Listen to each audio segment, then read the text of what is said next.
ऐगिरि नन्दिनि नन्दित मेदिनि विश्व विनोदिनि नन्दनुते जय जय हे महिषासुरमर्दिनि रम्यकपर्दिनि शैलसुते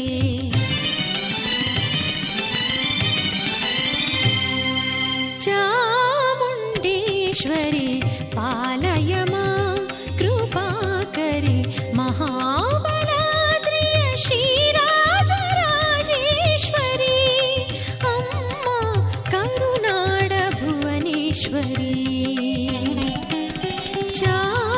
चामुण्डेश्वरि पालय मां कृपाकरि महाबलाद्रिय श्रीराजराजेश्वरी अम्मा करुनाड भुवनेश्वरी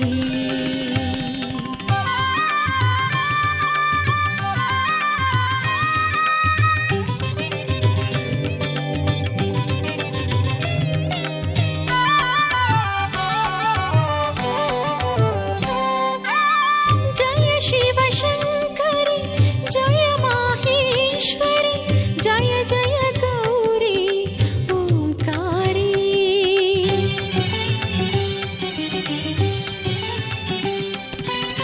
जय त्रिपुरेश्वरि जय परमेश्वरि करुणासागरि जगदीश्वरी कमलमुखिये कारुण्यनिधिये सौभाग्यदाते नीनम्मा कल्पतरुवे कामधेनुवे हरसि वरवनु नीडम्मा पन्नगधर राणी परशिव फणिवेणी वरसति कल्याणी अम्बा भवानी पापहारिणी मोक्षदायिनी सर्वरूपिणी सर्वकारिणी अम्मा जननी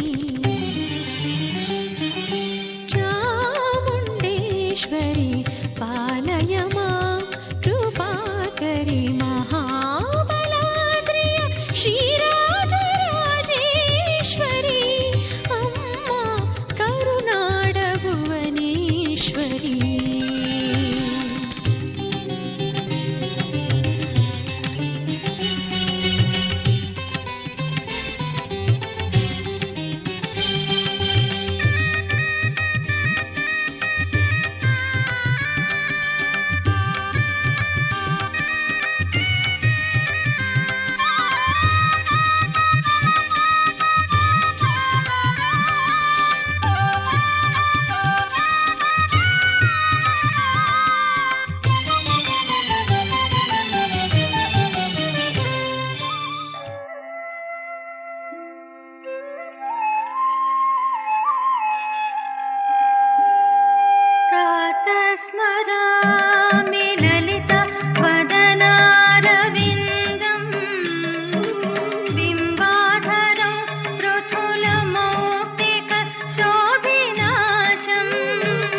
ಇಷ್ಟು ಹೊತ್ತಿನ ಪರ್ಯಂತರವಾಗಿ ನೀವು ಎಲ್ಲ ರೀತಿಯಾದ ಪೂಜಾ ಕೈಂಕರ್ಯದಲ್ಲಿ ಪಾಲ್ಗೊಂಡಿದ್ದೀರಿ, ವೀಕ್ಷಣೆ ಮಾಡಿದ್ದೀರಿ. ಹಾಗೆ ಇವತ್ತಿನ ದಿನ ದುರ್ಗಾಷ್ಟಮಿ, ಸೌಕೂರು ತ್ರಿಗುಣಾಂಬ ಸ್ವರೂಪಳಾದಂಥ ದುರ್ಗಾ ಪರಮೇಶ್ವರಿ ಸಮಸ್ತ ನಮ್ಮ ಸುವರ್ಣವಾಹಿನಿಯ ವೀಕ್ಷಕರಿಗೂ ಸಹ ಆಯುರಾರೋಗ್ಯ, ಸೌಭಾಗ್ಯ, ಜೀವನದಲ್ಲಿ ಬಂಥ ದುರ್ಘಟನೆಯನ್ನೆಲ್ಲ ದೂರ ಮಾಡಿ, ದುಃಖ ಶೋಕಾದಿಗಳನ್ನು ಶಮನ ಮಾಡಿ, ದಾರಿದ್ರ್ಯದಿಂದ ನಿವೃತ್ತಿ ಮಾಡಿ, ನಮಗೆ ಬೇಕಾಗುವಂಥ ಎಲ್ಲ ಅಷ್ಟೈಶ್ವರ್ಯವನ್ನು ಕರುಣಿಸಲಿ ಅಂಥೇಳಿ ಆ ತಾಯಿಯ ಚರಣಾರವಿಂದಲ್ಲಿ ನಾವೆಲ್ಲರೂ ಶಿರಬಾಗಿ ಕರ ಜೋಡಿಸಿ ಪ್ರಾರ್ಥನೆ ಮಾಡೋಣ.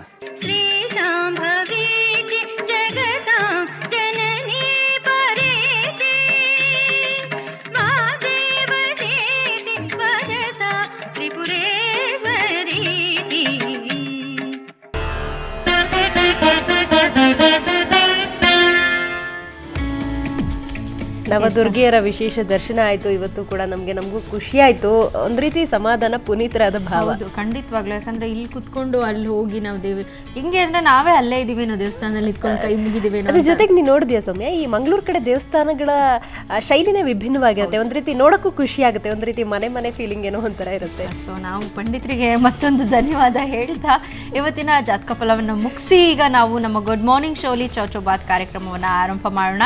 ಸೊ ಚೌಚೌಬಾತಲ್ಲಿ ಏನೇನಿದೆ ಅಂತ ಎಲ್ರಿಗೂ ಗೊತ್ತೇ ಇದೆ. ಸೊ ಎಲ್ಲ ವಿಷಯಗಳನ್ನ ನೋಡೋಣ. Once again welcome to Chow Chow Bath. ಈ ಕಾರ್ಯಕ್ರಮದ ಸಹ ಪ್ರಾಯೋಜಕರು D-Deco.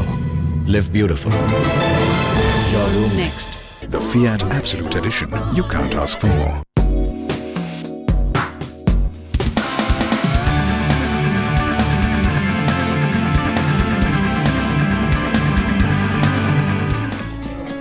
ಮತ್ತೊಮ್ಮೆ ನಿಮ್ಗೆಲ್ಲರಿಗೂ ಚೌಚೌಬಾತ್ ಕಾರ್ಯಕ್ರಮಕ್ಕೆ ಸ್ವಾಗತವನ್ನು ಕೋರ್ತಾ ಇದ್ದೀನಿ. ಇವತ್ತು ಕೂಡ ಬಿಸಿ ಬಿಸಿ ಚೌಚೌಬಾತ್ ನಿಮಗೋಸ್ಕರ ರೆಡಿ ಮಾಡಿಕೊಂಡು ನಾನು ಸೌಮ್ಯ ಬಂದಿದ್ದೀವಿ. ಎಂದಿನಂತೆ ಮಾರ್ನಿಂಗ್ ರಾಗ ಈಗ ನಾವು ಕೇಳಲೇಬೇಕು. ಇವತ್ತಂತೂ ನೆನ್ನೆ ಪಂಡಿತರು ಕೂಡ ಹೇಳ್ತಾ ಇದ್ರು ಅಂತ ಅನ್ಸುತ್ತೆ, ಮಳೆ ಎಲ್ಲೆಲ್ಲೋ ಅಂತ ಹೇಳ್ಬಿಟ್ಟು. ಮಳೆ ಅಂದರೆ ಅಫ್ಕೋರ್ಸ್ ಚಳಿ ಇರುತ್ತಲ್ವಾ, ಚಳಿ ಇದ್ರೆ ಬೆಚ್ಚಿಗೆ ಮಲ್ಕೊಳ್ಳೋಣ ಅನ್ಸುತ್ತಲ್ವಾ. ಮಲಗಬೇಡಿ, ಎದ್ದು ಟಿವಿ ಆನ್ ಮಾಡಿರ್ತೀರಲ್ವಾ, ಒಂದು ಇಂಪಾದ ಕೊಳಲು ವಾದನ ಕೇಳಿಸ್ತೀವಿ ನೋಡಿ. ಏನು ಮಾರ್ನಿಂಗ್ ರಾಗದಲ್ಲಿ ಸಾರಿ.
मधुक्षरन्ति सिन्धवः माध्वीयेन सन्तोषधीः मतुनक्तमुतोषसि मधुमत्पार्थिवगुं रजः मधुद्यौरस्तु नः पिता मधुमान्नो वनस्पतिर्मधुमागुम् अस्तु सूर्यः माध्वीर्गावो भवन्तु नः.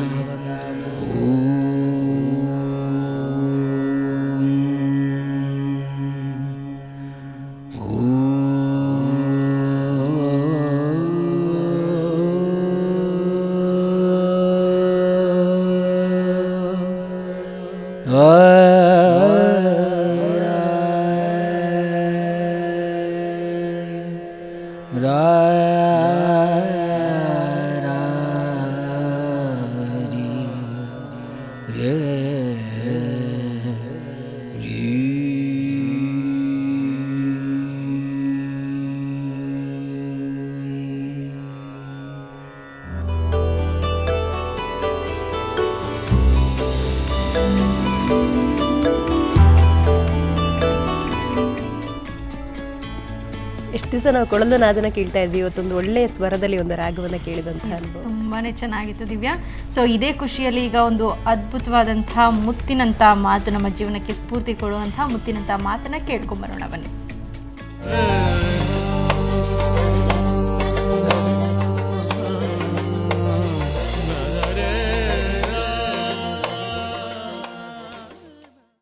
ಈ ರಾಷ್ಟ್ರದ ಅತ್ಯದ್ಭುತವಾಗಿರುವಂಥ ಶಕ್ತಿ ಅಂತಂದರೆ ಯುವ ಶಕ್ತಿ. ಯುವಕರ ಪ್ರತಿಯೊಂದು ಅಂಗಾಂಗಗಳಲ್ಲಿ ಇವತ್ತು ರಕ್ತ, ಬಿಸಿ ರಕ್ತ ಅದು ಹರಿತಾ ಇರ್ತದೆ, ಹರಿಯಬೇಕು ಅದು. ಈ ರೀತಿಯಾಗಿರುವಂತಹ ಯುವ ಶಕ್ತಿ, ಯುವ ಜನತೆ ಅವರು ಇವತ್ತು ಎತ್ತ ಕಡೆ ಹೋಗ್ತಾ ಇದ್ದಾರೆ, ಏನನ್ನ ಮಾಡಲಿಕ್ಕೆ ಅವರು ಇಚ್ಛಿಸುತ್ತಿದ್ದಾರೆ ಅನ್ನುವಂಥ, ಎಲ್ಲಕ್ಕಿಂತ ಮುಖ್ಯವಾಗಿ ಅವರು ಒಂದು ಕರ್ತವ್ಯದ ಕಡೆಗೆ ಹೋಗುವಂಥ ಸಂದರ್ಭವನ್ನು ತಂದುಕೋಬೇಕು. ಉಜ್ವಲವಾಗಿರುವಂಥ ಭವಿಷ್ಯದ ಕಡೆಗೆ ಹೆಜ್ಜೆ ಹಾಕುವಂಥ ಸಮಯವನ್ನು ತಂದುಕೋಬೇಕಾಗಿದೆ. ಆ ದೃಷ್ಟಿಯಲ್ಲಿ ಯುವಕ ಅಥವಾ ಯುವತಿ ಇಬ್ಬರಲ್ಲಿಯೂ ಅದ್ಭುತವಾಗಿರುವಂಥ ಒಂದು ಶಕ್ತಿ ಇದೆ. ಶರೀರ ಅನ್ನುವಂತಹದ್ದು ಒಂದು ಸಾಧನೆಯ ಕೇಂದ್ರ. ಅದು ಸಾಧನೆಯನ್ನು ಮಾಡಲಿಕ್ಕೆ ಬೇಕಾಗಿರುವಂಥ ಎಲ್ಲ ಶಕ್ತಿಯೂ ಮಾನವನ ಶರೀರದಲ್ಲಿ ಇದೆ. ಇಂಥ ಅದ್ಭುತವಾಗಿರುವಂಥ ಅಪ್ರತಿಮವಾಗಿರುವಂಥ ಒಂದು ಶಕ್ತಿಯನ್ನು ಬಳಸಿಕೊಂಡು ಸಾಧನೆಯನ್ನು ಮಾಡ್ತಾ ಹೋಗಬೇಕು. ಸಾಧನೆ ಒಂದಲ್ಲ ಒಂದು ದಿನ ಯಶಸ್ಸನ್ನು ತಂದುಕೊಡುತ್ತದೆ. ಸಾಧನೆಯನ್ನು ಮಾಡುವಂತಹ ಸಮಯದಲ್ಲಿ ಸೋಮಾರಿತನಕ್ಕೆ ಒಳಗಡೆ ಆಗುವುದು ಬದುಕು ಅಲ್ಲ. ಸುಖ ಸುಮ್ಮನೆ ಮುಂಜಾನೆಯಿಂದ ರಾತ್ರಿವರೆಗೆ ಎಂಜಾಯ್ ಮಾಡುವಂತಹದ್ದು ಬದುಕು ಅಲ್ಲ.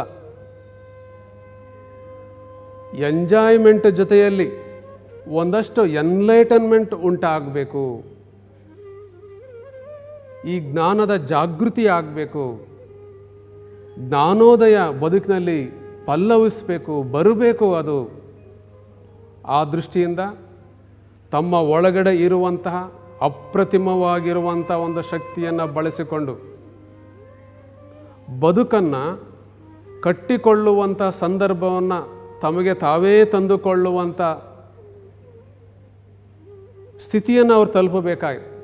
ಕೆಲವು ಯುವಕರು ಏನು ಹೇಳ್ತಾರೆ ಅಂತಂದರೆ, ನಮ್ಮಪ್ಪ ನಮಗೆ ಬೇಕಾಗಿರುವಂಥ ಆಸ್ತಿಯನ್ನು ಮಾಡಿ ಹೋಗಲಿಲ್ಲ, ಅದಕ್ಕೆ ನಾನು ಬದುಕನ್ನು ಕಟ್ಟಿಕೊಳ್ಳಲಿಕ್ಕೆ ಸಾಧ್ಯವಾಗಲಿಲ್ಲ ಅಂತ.